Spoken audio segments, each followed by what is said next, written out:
আবার আমি তো আকিস সাহেবের ছেলে নাকি, আমি তো সবাই আপনারা জানেন আমি আকিস সাহেবের ছেলে।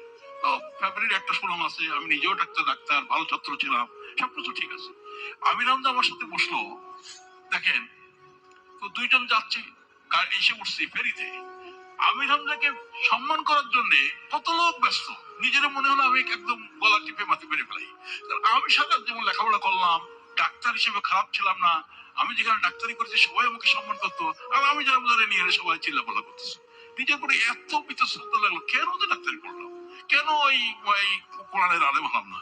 অর্থাৎ আমি যেটা বলতে চাচ্ছি, কোরআন মানুষকে সম্মানিত করে, কারণ কোরআন হচ্ছে আল্লাহর কিতাব। কোরআন হচ্ছে আল্লাহর কিতাব। যে আবার আমি তো আকিস সাহেবের ছেলে নাকি, আমি তো সবাই আপনারা জানেন আমি আকিস সাহেবের ছেলে। তো ফ্যামিলির একটা সুনাম আছে, আমি নিজেও ডাক্তার ভালো ছাত্র ছিলাম, সবকিছু ঠিক আছে। আমির হামজা আমার সাথে বসলো, দেখেন তো দুইজন যাচ্ছি, এসে উঠছি ফেরিতে।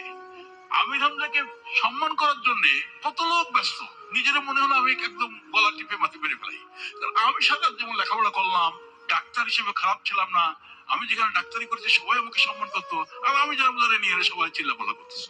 নিজের পরে এত বিতশ্রদ্ধ লাগলো, কেন যে ডাক্তারি করলাম, কেন ওই কোরআনের আলেম হলাম না।